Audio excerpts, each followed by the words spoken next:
औज़ुबिल्लाहिमिनश्शैतानिर्रजीम बिस्मिल्लाहिर्रहमानिर्रहीम इक़रा बिस्मि रब्बिकल्लज़ी ख़लक़ व रब्बि ज़िदनी इल्मा।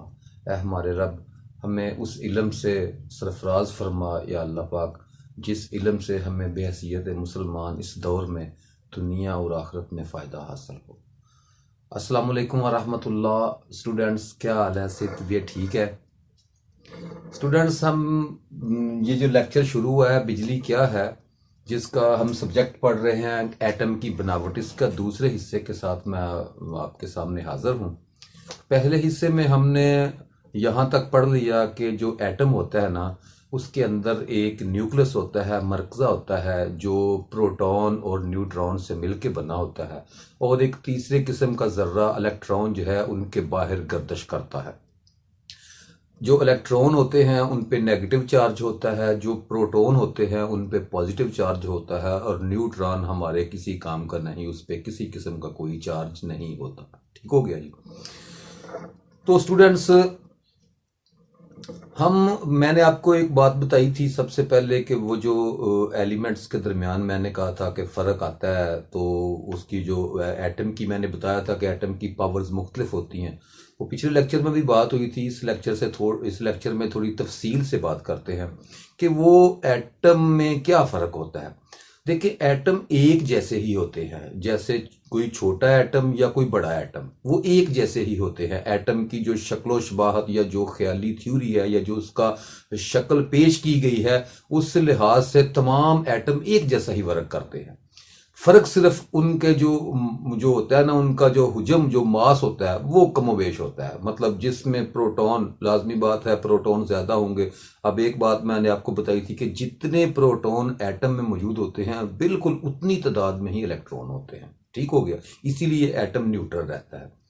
तो एक एटम के बारे में हम ये कह सकते हैं कि उस एटम में जो प्रोटॉन की तादाद बढ़ेगी, उसी लिहाज से इलेक्ट्रॉन की तादाद बढ़ेगी। तो प्रोटॉन की तादाद बढ़ेगी तो उसका मरकज़ा बड़ा हो जाएगा थोड़ा। ठीक हो गया। और इलेक्ट्रॉन की तादाद बढ़ेगी तो वो एटम का हुजम बढ़ जाएगा। एक तो ये आपको समझ लगी कि एटम मुख्तलिफ जो जो पहले एलिमेंट्स दरियाफ्त हुए थे ना, जिनकी तादाद मैंने आपको तकरीबन गालबन 109 या 10 बताई थी, वो शायद को 2-4 साल पहले मैंने पढ़ा था। आज मैं एक किताब का मुताला कर रहा था, मुझे पता चला कि वो तकरीबन 115 हो गए हैं जी, वो जो एलिमेंट्स हैं। तो ये कमी बेश ये होता रहता है, क्योंकि थ्योरी अभी चल रही है। शायद अगले साल को 2 और आ जाएं, ये नहीं कहा जा सकता। तो गालबन जितने भी एलिमेंट आजकल मौजूद हैं, उन एलिमेंट को अब जो है ना, पहले उनको कैटेगराइज किया जाता था उनकी और किस्म की हालतों पर, उनकी चमक देखकर, उनका जो स्ट्रेंथ देखकर, उनका वजन जिसको हम कहते हैं, हम उसे वजन कह ले। मैं अभी आपको वजन के बारे में बताऊंगा कि वो जिसको हम वजन कहते हैं, उसके मुताबिक वो वजनी है या हल्का है, ये देखकर, उसकी रंगत देखकर, उसके मुख्तलिफ किस्म के एटीट्यूड को देखकर हमने तय किया कि ये जो है ना एलिमेंट, ये दूसरे से जुदा है और एक जैसे ज़रात से बना हुआ है। इसका मतलब है ये एलिमेंट है। ये मैंने आपको पहले पढ़ाया था। तो अब एलिमेंट को जो कैटेगराइज करते हैं ना, अब एलिमेंट्स की जो अलग-अलग जो कैटेगराइज करते हैं, वो एटम की थ्योरी के साथ कर रहे हैं कि इस एलिमेंट के एटम में इतने इलेक्ट्रॉन हैं, इस एलिमेंट के एटम में इतने इलेक्ट्रॉन हैं। तो जितने किसी एलिमेंट के इलेक्ट्रॉन, जो एलिमेंट का नाम होता है ना, पहले वो नाम लिखा जाता है बड़े हरूफ में। जैसे फर्ज करें यहाँ कोई 2 लफ्ज, कोई भी एक्स मैं लिख देता हूँ, मतलब कि कोई भी 2 लफ्ज उसकी निशानी के लिए, मतलब जो भी कोई उसकी केमिकल नाम होगा, हमारे जुबान में नाम नहीं, हमारी जुबान में जैसे तांबा कहते हैं वो कॉपर कहते हैं, तो कॉपर का सीईओ लगा लें, या कोई भी ऐसे होंगे, वो आपको आसानी से मिल जाएगा। आप एक चार्ट ना डाउनलोड कर लें, जिसको पीरियडिक टेबल कहते हैं। तो आप उस पीरियडिक टेबल को डाउनलोड करेंगे तो आपको तमाम जितने भी एलिमेंट्स इस वक्त दुनिया में मौजूद हैं, वो तमाम एलिमेंट्स की वो पूरी तरतीब के साथ आपको नाम भी मिल जाएंगे, और उनमें इलेक्ट्रॉन की तादाद जितनी भी है वो भी मिल जाएगी। तो ये जो 2 नंबर लिखे जाते हैं ना, इनके साथ ना ये तो 2 इंग्लिश के लफ्ज होते हैं जो एलिमेंट होता है उसके नाम को जाहिर करते हैं। ठीक है। इसके बाद दूसरी चीज आ जाती है, इसके साथ छोटे नंबरों में इधर और 2-3 नंबर लिखे जाते हैं। वो जो नंबर होते हैं वो एटॉमिक मास नंबर को जाहिर करते हैं। एटॉमिक मास नंबर क्या होता है कि एटॉमिक का जो जो एटम का मास है ना, उसका नंबर क्या है। तो एटम का मास जो है ना, वो मजमूई तौर पे जो अंदर न्यूट्रॉन और प्रोटॉन होते हैं ना, उनकी तादाद के बराबर होता है। मतलब न्यूट्रॉन और प्रोटॉन की टोटल तादाद जितनी हो वो उसके ऊपर लिख दी जाती है और इसको कहा जाता है उसका मास नंबर। ठीक हो गया।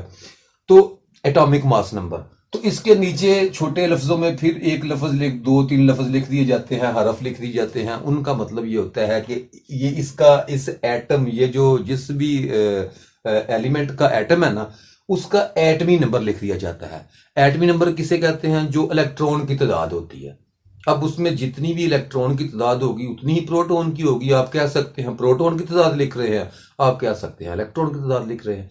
तो दरअसल इलेक्ट्रॉन की तादाद जो होती है ना, वो किसी भी एलिमेंट का एटमी नंबर होता है। ठीक हो गया। ये बहरहाल हमारे इस्तेमाल में नहीं आएगा क्योंकि ये सारे का सारा जो है ना, ये जो केमिस्ट्री है ना उसके मुतल्लिक़ होता है। ठीक है। लेकिन आपको सिर्फ हल्का सा समझ ले, टच देने के लिए मैं आपको बता रहा हूँ। ठीक है। ये हमारे काम नहीं आएगा, इसलिए इसको ज़हन में इतना ज़्यादा पेचीदगी से बिठाने की ज़रूरत नहीं। ये सिर्फ कहानी के तौर पर याद रखना है। याद रखें, मैं आपको ना बिल्कुल तमाम चीज़ें पीछे छोड़ के ना तो मोटा मोटा पढ़ा रहा हूँ। मोटा मोटे से मतलब ये होता है कि आप सिर्फ आपने इसको जहन में बिठा लेना है। जब भी आपको कभी ज़रूरत पड़े तो ये चीज़ें याद होंगी ना, तो आप आसानी से उसे गूगल करके उसके मुतल्लिक़ा चीज़ें ढूंढ सकते हैं। आप वर्क भी शुरू करेंगे साथ साथ तो आपको ज़्यादा फ़ायदा होगा। अब दूसरी बात आ गई कि जो एटम का जो स्ट्रक्चर मैंने बताया था कि जिसके गिर्द इलेक्ट्रॉन घूमते हैं, तो उन्होंने इस पे एक थ्योरी पेश की है कि जो इलेक्ट्रॉन होते हैं उनकी तादाद मुख्तलिफ होती है। एक से लेकर वो तकरीबन 200-300 तक, मेरा ख्याल है 294-95 तक गालबन इलेक्ट्रॉन मौजूद हैं मुख्तलिफ किस्म के एलिमेंट्स के एटम्स में। ठीक है। तो जो जो इलेक्ट्रॉन बढ़ते जाते हैं ना, उनके मदार भी बढ़ते जाते हैं। फर्ज करें पहले वाले मदार में थोड़े इलेक्ट्रॉन होंगे, उससे बाहर वाले मदार में उससे ज्यादा, उससे बाहर वाले मदार में, वैसे उनकी एक तरतीब भी बयान की जाती है। उनको कहते हैं शेल। ठीक है। और नीचे जो सबसे पहले वाला शेल होता है वो उसमें 2 इलेक्ट्रॉन, उससे बाहर वाले शेल में 8 इलेक्ट्रॉन, उससे बाहर वाले शेल में 8, 18 या कितने, वो केमिस्ट्री के मुताबिक एक तहकीक है। मतलब कि अलग वो तरतीब बताई होती है कि इसमें इलेक्ट्रॉन इस तरतीब से इतने शेल्स में काम कर रहे हैं, उसके गिर्द घूम रहे हैं।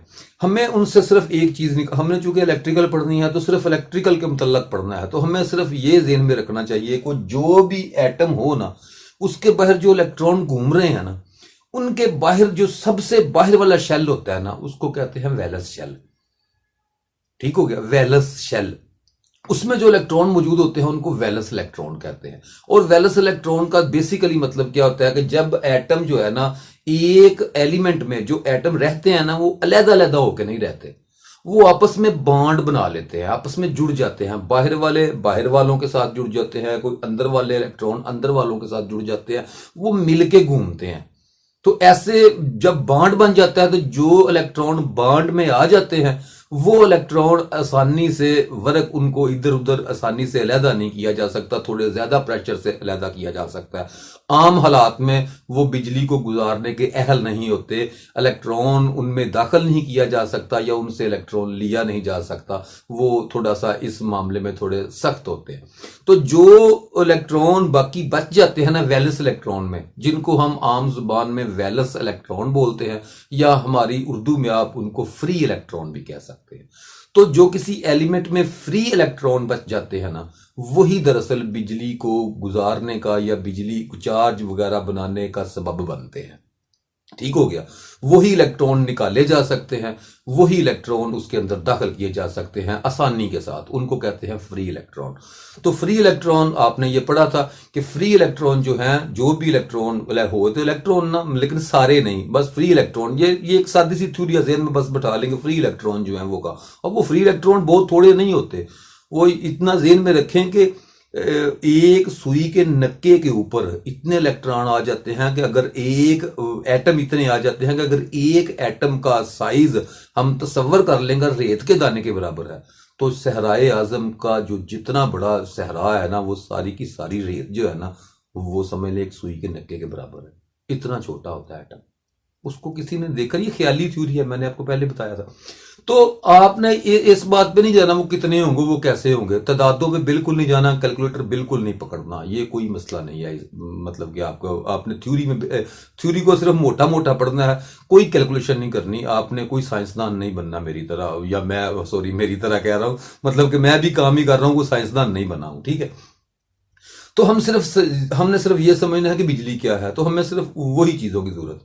तो हम इस जगह पे पहुंचे हैं अभी तक कि वो जो इलेक्ट्रॉन है ना, वो फ्री इलेक्ट्रॉन, वो ही बिजली का सबब बनते हैं। वो एक तरफ से निकल के दूसरी तरफ आ जाए तो जिधर कमी वाक़ हो जाए उस पर हम कहेंगे कि पॉजिटिव चार्ज है। तो जिसमें ज्यादती वाक़ हो जाए इलेक्ट्रॉन की, उसको कहेंगे, उस चीज़ को हम कहेंगे कि ये इस पे नेगेटिव चार्ज है, क्योंकि इसमें इलेक्ट्रॉन की तादाद बढ़ गई है। तो अब दूसरी बात यह आ गई कि इन दोनों के दरमियान चार्ज पैदा हो जाता है। अब उन्होंने देखा, एक और चीज देखी कि कुछ चीजें जब इस बिजली जो जो उनको मुख्तलिफ जगह से मतलब कि मुख्तलिफ तजर्बात से बैटरी बनाने में कामयाब हो गए थे, तो उन्होंने जब इलेक्ट्रॉन की थ्योरी के ऊपर आए तो मतलब उन्होंने देखने की कोशिश की कि बिजली जो है ना वो किन चीजों से गुजरती है, किन चीजों से नहीं गुजरती। तो उन्होंने मुख्तलिफ चीज़ों को लगा के देखा बैटरी के साथ, तो पता चला कि कुछ चीज़ों से मेटल से बिजली आसानी के साथ गुजर जाती है। उस वक्त ये इलेक्ट्रॉन की थ्योरी नहीं थी। कुछ चीज़ों से बिजली आसानी के साथ गुजर जाती है, कुछ में से बिल्कुल नहीं गुजरती। जैसे प्लास्टिक की कोई चीज़ लगा ली तो पता चला इसमें से तो करंट ही नहीं गुजर रहा, तो वहाँ कोई मेटल वगैरह, चांदी, लोहा, तांबा, कोई ऐसी चीज़ें लगा ली तो उसमें से बिजली गुजरी। फिर उन्होंने देखा कि कुछ ऐसे मेटल्स हैं जिनमें से बिजली गुजरती तो है लेकिन थोड़ी अड़फस करके, मतलब कि थोड़ा जोर लगता है, वो रुकावट डाल रही है उसके अंदर, वो आसानी से उन्हें इलेक्ट्रॉन को गुजरने नहीं दे रही। तो इलेक्ट्रॉन कैसे गुजर रहे हैं कि जो इलेक्ट्रॉन चार्जड है वो डिस्चार्ज होने के लिए गुजर रहे हैं, ठीक हो गया, इस वजह से नहीं गुजर रही। ये भी इसके बाद ये लेक्चर अभी आना है, ये लेक्चर जो है ना इनकी एक तरतीब मैंने बनाने की बड़ी कोशिश की है, लेकिन कम से कम कुछ तरतीब थोड़ी बहुत हिल सकती है, क्योंकि कुछ चीज़ें ऐसी हैं जो पहले भी बयान करनी पड़ती हैं और बाद में भी बयान करनी पड़ती हैं। तो इसीलिए मैं कहता हूँ लेक्चर को ज़रा गौर से सुनिएगा, जब इसकी ज़रूरत पेश आएगी ना तो ये लफ्ज़ शायद उस वक्त ना बोले जाएं। तो होता यह है कि वो जो इलेक्ट्रॉन होते हैं ना, वो उन्हें पता चला कि कुछ इलेक्ट्रॉन जो है ना वो ज़रा मुश्किल से गुजरते हैं इसमें से, तो उन्होंने वो मेटल को कैटेगराइज कर लिया कि इसमें से बिजली के लिहाज से ये मेटल जो है इससे आसानी से करंट गुजर जा सकती है। इसको उन्होंने कह दिया क्या, कंडक्टर, कि इसमें से बिजली आसानी से गुजर सकती है। जिन मटेरियल्स में से बिजली आसानी के साथ, जिन एलिमेंट्स में से बिजली आसानी के साथ गुजर सकती थी, मतलब उनमें फ्री इलेक्ट्रॉन ज्यादा थे। तो जिनमें फ्री इलेक्ट्रॉन ज्यादा होते हैं वो बिजली को ज्यादा आसानी के साथ गुजारते हैं, रुकावट उसमें कम से कम रुकावट रखते हैं। रुकावट दुनिया का हर एलिमेंट रखता है, ये बात अपने जहन में रखना। किसी की भी जीरो, मतलब कि ऐसा नहीं हो सकता कि टोटल सारी की सारी करंट गुजरे वो रुकावट ना डाले। रुकावट दुनिया का हर एलिमेंट डालता है, लेकिन जो कम से कम रुकावट डालते हैं उनको बेहतरीन कंडक्टर कहा जाता है, ठीक है। जिनमें से रुकावट कम से कम डालते हैं, करंट ज्यादा से ज्यादा गुजरने देते हैं, वो एलिमेंट्स जितने भी है उनको एक कैटेगराइज कर लिया बिजली के लिहाज से, उन्हें कहा गया कि ये कंडक्टर है। कंडक्टर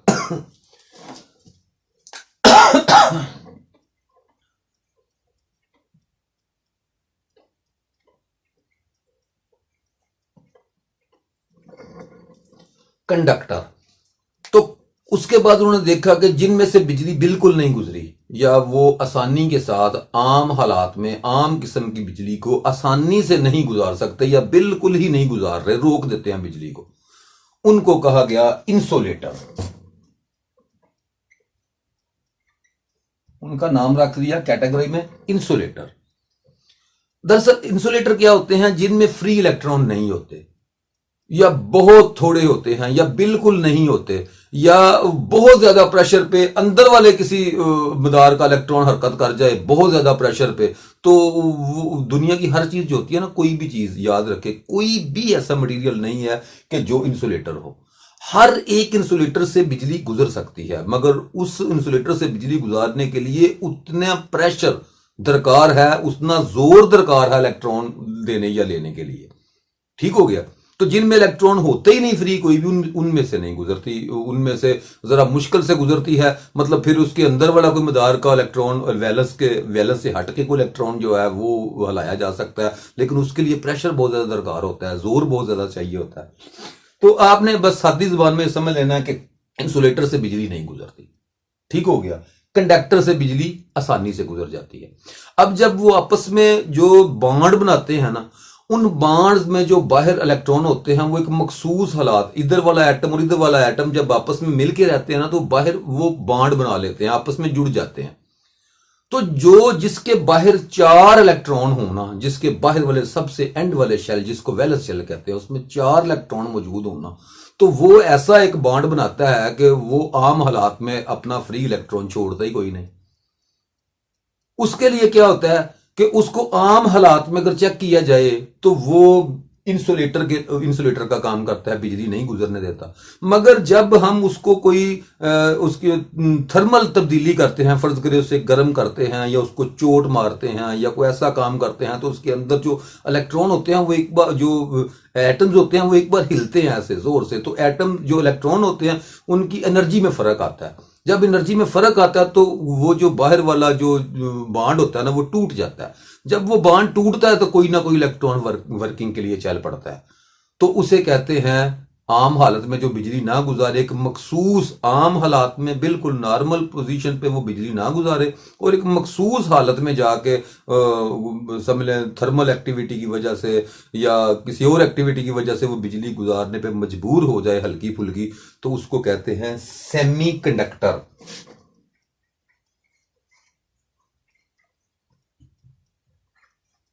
सेमी कंडक्टर कि ये मुकम्मल तौर पे कंडक्टर नहीं है और ना ही मुकम्मल तौर पे इंसुलेटर है, ये सेमी कंडक्टर है। ये इन 3 लफ्जों को आपने जहन में बिठा के रखना है, इनकी तफसील बड़ी तरतीब से इंशाल्लाह आएगी। कंडक्टर, इंसुलेटर और सेमी कंडक्टर, ये 3 चीजें क्या हैं? जिन एलिमेंट्स में से इलेक्ट्रॉन, फ्री इलेक्ट्रॉन मौजूद होते हैं, आसानी के साथ उनको हिलाया जा सकता है, उन्हें कहा जाता है कंडक्टर। और जिन एलिमेंट्स में से फ्री इलेक्ट्रॉन मौजूद नहीं होते या उनको बहुत ज्यादा प्रेशर से, किसी मखसूस प्रेशर से ही थोड़ा बहुत हिलाया जा सके, आम हालात में बिजली ना गुजरे, उसको कहते हैं इंसुलेटर, बिजली के लिए मौजू नहीं होता। और सेमीकंडक्टर वो होते हैं जिनके बांड्स टूटने की वजह से, बांड्स में हलचल पैदा होने की वजह से, किसी खास बाहर से किसी और किस्म की एनर्जी साथ लगाने की वजह से वो उसमें कोई थोड़ी बहुत करंट जो है रवां हो जाए, तो उसको कहते हैं सेमीकंडक्टर। ठीक हो गया। इन चीजों को आपने भी गौर में रखना है। इसके बाद तरतीब से लेक्चर जब जो इसकी बारी आएगी ये और तफसील से पढ़ाए जाएंगे। अच्छा जी,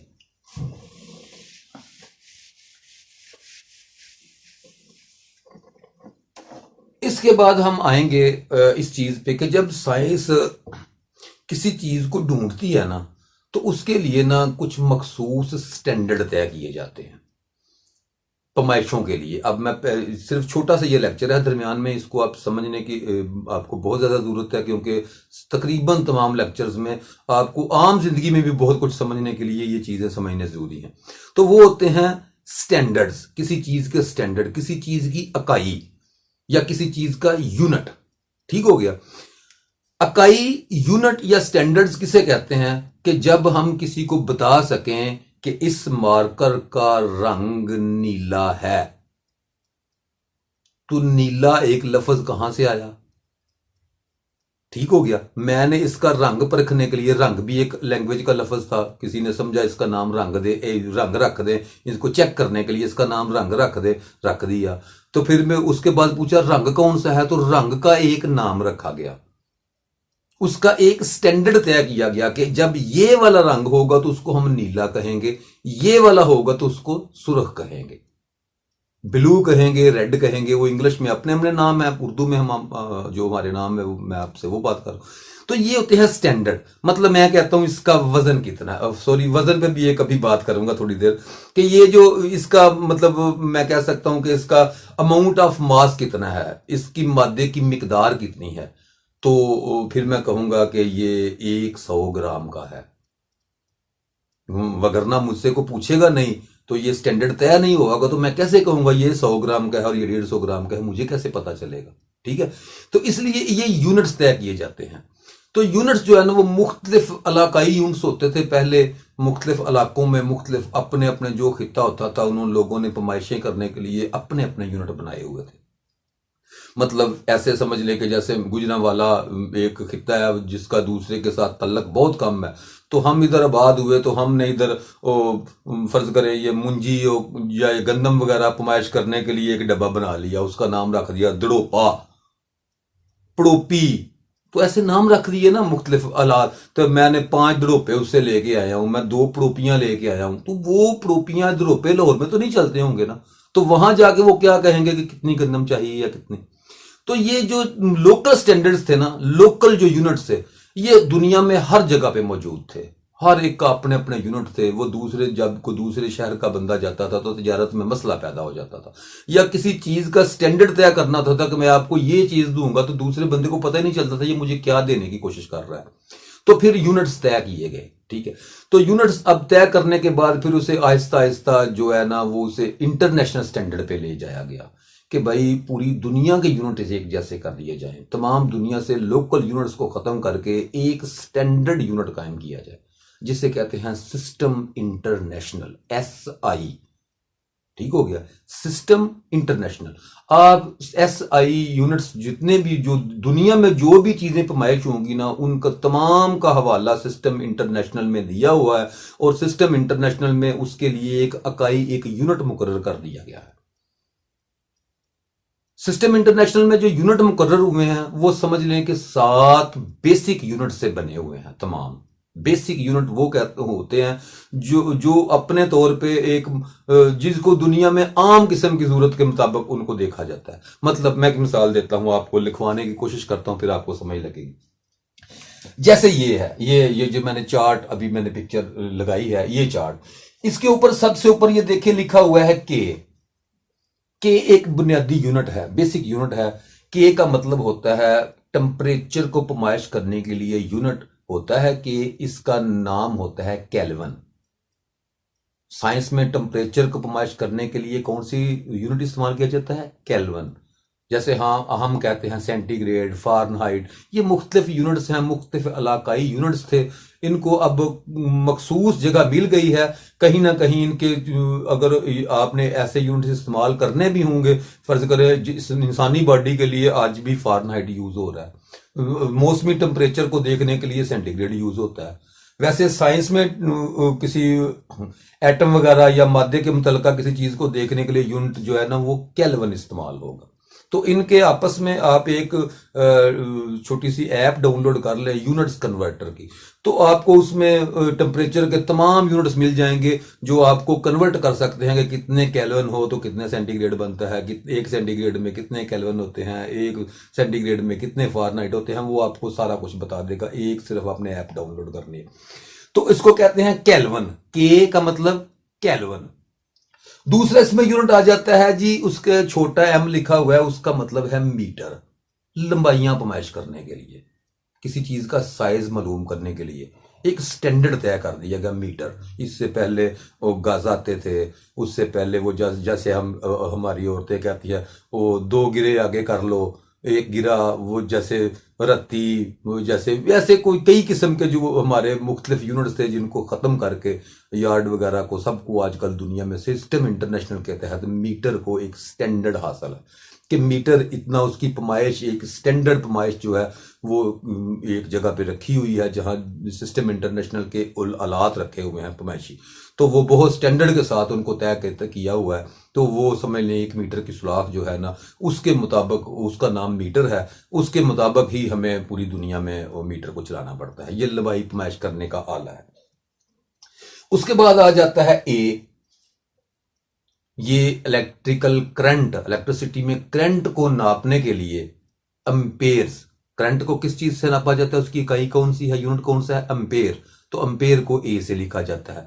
तो ये एम्पेयर भी जो बेसिक यूनिट्स में है। उसके बाद आ जाता है जी ये जो एस, सेकंड, वक्त की पैमाइश करने के लिए।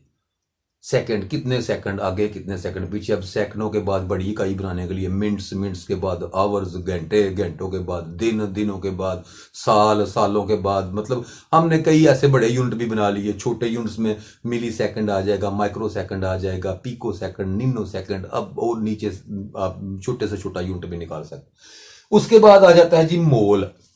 मोल आम इस्तेमाल का यूनिट नहीं है, ये सिर्फ केमिस्ट्री में इस्तेमाल होता है। इसका मतलब होता है कि एटम्स का एक मखसूस तादाद या मॉलिक्यूल्स की एक मखसूस तादाद, वो एक तादाद उन्होंने बनाई होती है, उसके मुताबिक वो खैर आपके किसी काम नहीं आएगा। बहरहाल मोल को अगर आपने पढ़ना हो तो आप थोड़ा सा इंटरनेट पे जाके पढ़ सकते हैं। मोल बेसिकली जो होती है केमिस्ट्री, उसमें काम करने के लिए एक मखसूस मिकदार का नाम मोल रखा होता है।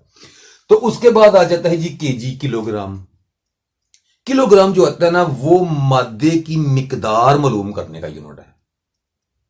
Amount of matter, amount of mass, mass की मिकदार कितनी है, इसका यूनिट क्या है, किलोग्राम।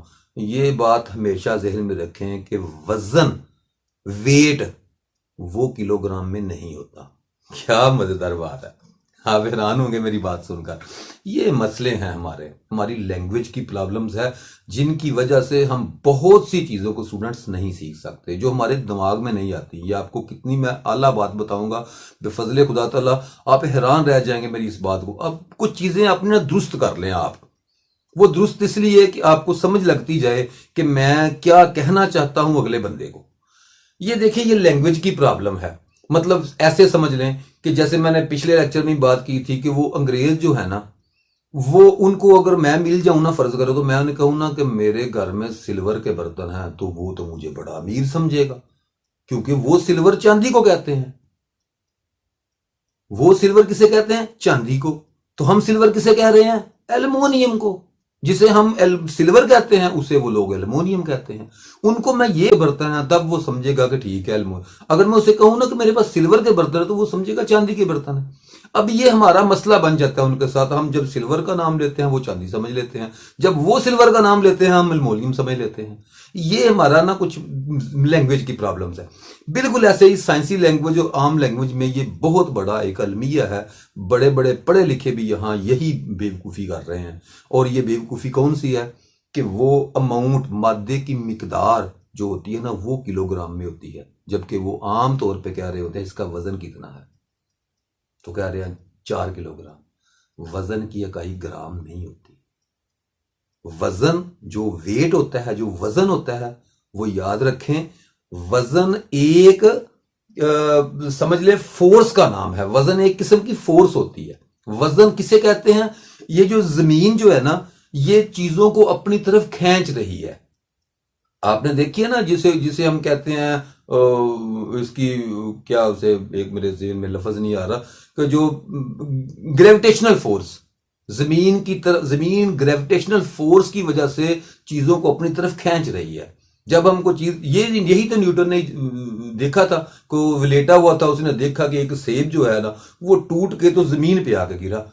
तो उस अचानक उसके ज़हन में अल्लाह ने यह ख्याल डाल दिया, रब ने, कि इसे सोच जरा कि ये सेब ऊपर की तरफ क्यों नहीं गया, जमीन की तरफ क्यों आया है टूट के। तो फिर उसने उसने कहा कि ये जमीन की तरफ आएगा क्योंकि जमीन में एक मखसूस किस्म की ताकत है जो चीजों को अपनी तरफ खींच रही है। फिर इंसान जो जो जमीन से बाहर की तरफ निकलता गया, तो उसको महसूस होता गया कि जमीन से जब जब बाहर दूर होता हूं तो ग्रेविटेशनल फोर्स जो है वो कम होती जाती है, और एक मखसूस जगह पे जाके ग्रेविटेशनल फोर्स खत्म हो जाती है। ग्रेविटेशनल फोर्स मतलब ऐसे ही समझ लें कि जैसे ये जमीन है, ये जो मैंने दायरा बनाया हुआ है, ये जमीन है, तो ये हर सारी चीजों को अपनी तरफ खींच रही है, ठीक है। तो एक खास दायरे के बाद, एक खास साइज के बाद, मतलब कि एक मखसूस फासले के बाद, ये चीजों को अपनी तरफ खींचना बंद कर देती है। जहां इसकी ताकत आहिस्ता सा कम होती होती होती होती होती होती एक जगह पे जाके जीरो हो जाती है। फिर बाहर वाली चीज जो है जमीन की तरफ नहीं आती। वहां उस चीज जो होती है, उसका जो, जिसको हम अगर कहें वजन, जो से हम पैमाइश कर रहे हैं, जिसको हम कहते हैं, तो वो तो वहां जमीन की तरफ नहीं आ रहा। उसका वो मादे की मिकदार तो मौजूद है, फर्ज करें 1 kg का वट्टा है, 1 kg का एक बाट है, ठीक हो गया, किलोग्राम का एक वट्टा समझ ले। तो हम उस लोहे के वट्टे को, यहां तो वो लोहे का वट्टा जमीन की तरफ जाने की कोशिश कर रहा है, तो जब हम आहिस्ता आहिस्ता इसको ऊपर ले जाते हैं, ऊपर ले जाते हैं, ऊपर ले जाते हैं, इतनी ऊपर जमीन से बाहर, ये फोर्स से जब बाहर निकल जाते हैं, तो तब उस वट्टे को ऐसे फेंकेंगे ना, तो वट्टा जमीन के ऊपर नहीं गिरेगा, वो वट्टा वहीं खड़ा रहेगा हवा में, वो उस मुअल्लक हो जाएगा, बिल्कुल किसी तरफ नहीं जाए, ना इधर जाएगा ना इधर जाएगा, वो उसी जगह पे ऐसे खड़ा रहेगा बिल्कुल, क्योंकि उसको कोई फोर्स अपनी तरफ नहीं खींच रही। ठीक हो गया। ये थोड़ी सी सिर्फ समझने की कोशिश करें। तो जो होता है ना वेट, वजन, वो दरअसल हम ये चेक कर रहे होते हैं कि ये जो जमीन है ये इस मादे को कितनी ताकत से अपनी तरफ खींच रही है। अब जमीन जो खींच रही है वो तो जमीन के दरमियान बिल्कुल सेंटर ऑफ जमीन है जो उस चीज को खींच रहा है।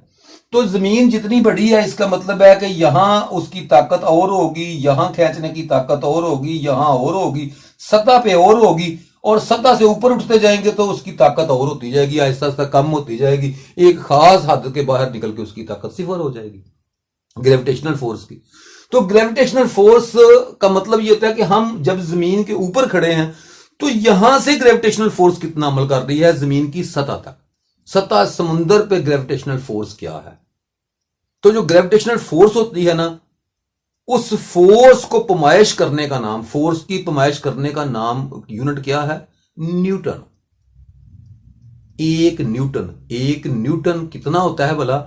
एक न्यूटन उस मिकदार को कहते हैं जो 1 किलोग्राम मादा, जो 1 किलोग्राम मादा, amount of matter, amount of mass, 1 kilogram मादे की मिकदार, ठीक है, वो वजन नहीं है, 1 किलोग्राम मादे की मिकदार जो उस जगह पे रखी हो जहां किसी किस्म की कोई एनर्जी, किसी किस्म की कोई फोर्स उसे अपनी तरफ ना खींच रही हो ना धकेल रही हो। वो जहां रखी जाए उस फोर्स, कोई किसी किस्म की, ना जमीन पर भी वहां एक्शन कोई ना हो, तो वहां रखी जाए, और उस जो 1 किलोग्राम मादे का जो टुकड़ा है ना, वो कोई भी चीज, 1 किलोग्राम कोई भी चीज, मादे का टुकड़ा, मादा पूरी कायनात मादा है, तो उस मास को अगर 1 सेकंड में, कितने टाइम में? 1 सेकंड में 1 मीटर तक ट्रेवल करवाएं, 1 मीटर तक ट्रेवल करवाएं, ठीक हो गया। 1 सेकंड में 1 किलोग्राम मास को 1 मीटर तक ट्रेवल कराएं, तो उसको ट्रेवल करवाने में जो फोर्स लगती है, जो ताकत लगती है, वो ताकत 1 न्यूटन के बराबर होती है। उसको कहते हैं 1 न्यूटन।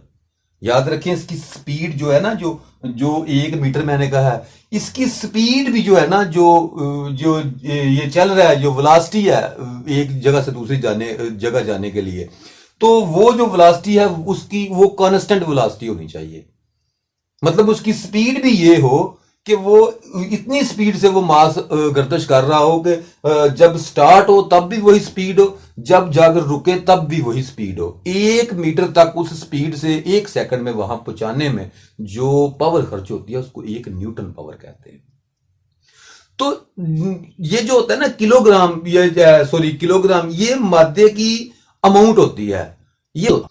तो 1 किलोग्राम जो होता है ना, वो एक बाट है, वो समझ ले। वो अब उस बाट, वो जो है ना, उसका बिल्कुल वहां उन्होंने तजर्बा करके देख लिया कि 1 किलोग्राम वो मास की वो मिकदार है जिसको 1 न्यूटन पावर से 1 सेकंड में 1 मीटर के लिए ट्रेवल करवा सकते हैं, वो होता है 1 किलोग्राम।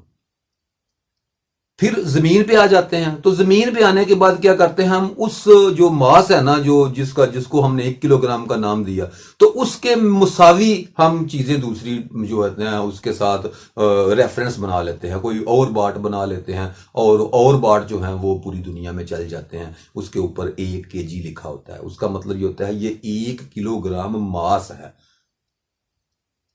ठीक हो गया।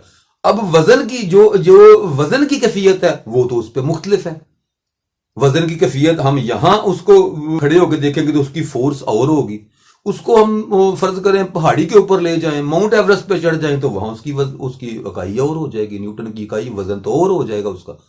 आपने कभी नहीं ये गौर नहीं किया कि जब हम पहाड़ियों के ऊपर चढ़ते हैं, ऊपर जाते हैं, तो हम थोड़ा सा अपने आप को फ्रेश और हल्का महसूस करते हैं।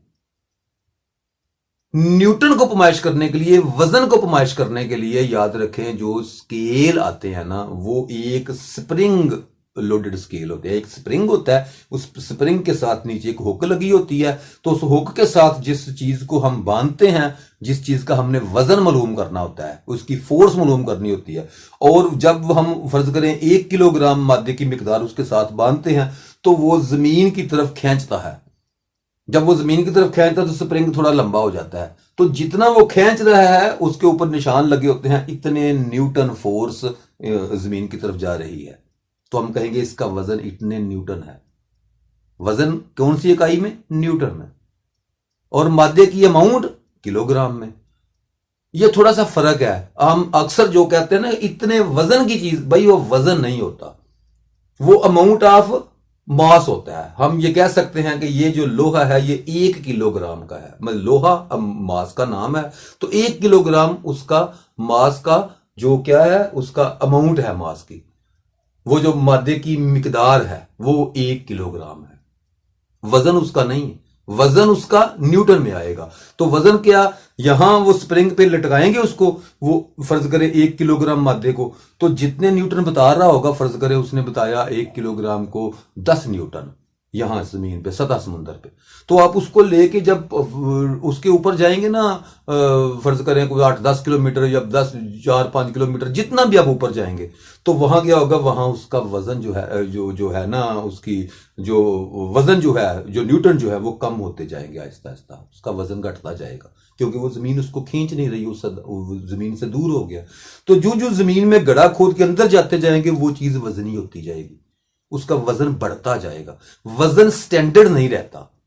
इसलिए वजन जो होता है ना वो और चीज होती है, और अमाउंट ऑफ मास जो होती है वो और चीज होती है।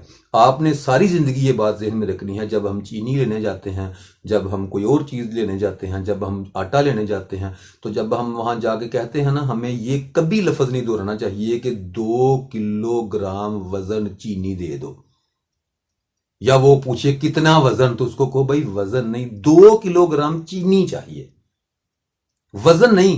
वजन की इकाई और है, वेट किसी और। जब भी आप लिखते हैं उसको वजन मत लिखें, उसको हमेशा अमाउंट ऑफ मास लिखें, या उस चीज का नाम लिख दें। अमाउंट ऑफ मास नहीं तो आप लिख सकते हैं प्लास्टिक 45 किलो, चीनी 12 किलो, आटा 12 किलो, ये आप लिख सकते हैं। ठीक हो गया, क्योंकि वो जो नाम रखा हुआ है वो अमाउंट ऑफ मास का है, तो मास का नाम ले लिया तो उसके आगे उसके किलोग्राम लगा लिए, ये तो हो गया दुरुस्त। लेकिन आप यहां ये नहीं लिख सकते इसका वजन इतना है। वजन जब भी आप बयान करेंगे, कोई सवाल करेगा इसका वजन कितना है, तो आप जवाब देंगे इतने न्यूटन। वजन फोर्स है, और ये फोर्स इतने न्यूटन की है। आपको कंडे मतलब मार्केट से अक्सर मिल जाएंगे। 2 किस्म के कंडे आते हैं, एक वो होता है जिसके अंदर स्प्रिंग लोडेड होता है, एक स्प्रिंग सीधा बना होता है, एक वो होता है जिसके अंदर गोल स्प्रिंग रखा होता है, वो भी स्प्रिंग की तरह काम कर रहा है, उसके ऊपर सुई लगी होती है। ये यहां तक काम करने के लिए ये होता क्या है कि ये न्यूटन वाला जो कंडा होता है उसके ऊपर केजी लिख दिया जाता है, क्योंकि वो इस जमीन पे हमारे यहां सतह समुद्र के बराबर होता है, तो हम समझते हैं 2-4 मीटर ऊपर नीचे हो गए तो कौन सा फर्क पड़ जाएगा, इसलिए हम उससे वजन भी कर रहे हैं। उस वजन वाले कंडे से हम अमाउंट ऑफ मास भी महसूस कर लेते हैं। लेकिन अगर उस जो होता है वो स्प्रिंग लोडेड जो भी आते हैं कंडे, उनको लेकर अगर आप हाइट पे चले जाएं या गहराई में चले जाएं तो वो गलत पड़ेंगे। ठीक हो गया। तो इसलिए वजन और चीज होती है और अमाउंट ऑफ मास और चीज होती है। तो अब इससे आगे आ जाता है आखिरी चीज जो मैं आपको पढ़ा रहा, केजी के बाद CD, कैंडेला। कैंडेला भी एक यूनिट है, ये रोशनी को पैमाइश करने का यूनिट है। कैंडेला का मतलब होता है एक कैंडल की जितनी लाइट होती है। एक मोमबत्ती को जलाएं तो जितनी रोशनी होती है वो एक कैंडेला होती है। 2 मोमबत्तियां जलाएंगे तो 2 कंडेला, 5 मोमबत्तियां जलाओगे तो 5 कंडेला। अब उस रोशनी का एक यूनिट है, इतनी यूनिट। ये यूनिट जो होते हैं इनको आपस में ज़रब तकसीम करके मुख्तलिफ किस्म के यूनिट निकाले जाते हैं। जैसे मैंने अभी आपको न्यूटन भी एक यूनिट है, वो न्यूटन के नाम पे रखा हुआ है। उसका क्या मतलब है कि 1 किलोग्राम मास लेके तो उसको 1 सेकंड में 1 मीटर ट्रेवल करवाने में जो फोर्स लगेगी उस फोर्स को 1 न्यूटन कहेंगे। ऐसे ही जो ऐसे ही स्टैंडर्ड में मुख्तलिफ किस्म के यूनिट्स हैं जिनका हमें आहिस्ता आहिस्ता वास्ता पड़ेगा। तो मैं कोशिश करूंगा कि उस यूनिट की तारीख थोड़ी बहुत आपको बताता जाऊं ताकि आपको यूनिट्स याद रखने में आसानी फराहम हो। जैसे करंट, जैसे ये इन्होंने कहा है एम्पेयर करंट, इसका यूनिट भी मैं आपको ऐसी तारीफ बताऊंगा कि आपको इंशाल्लाह एम्पेयर कभी नहीं भूलेंगे। ठीक हो गया। तो स्टूडेंट्स आज के लिए बस इतना ही। इंशाल्लाह अगले लेक्चर में दोबारा मुलाकात होगी। बराए मेहरबानी गौर से याद करें, गौर से सीखें, मेरी मेहनत रायगा ना जाने दें। बराए मेहरबानी। अस्सलाम वालेकुम वरहमतुल्लाहि वबरकातुहू।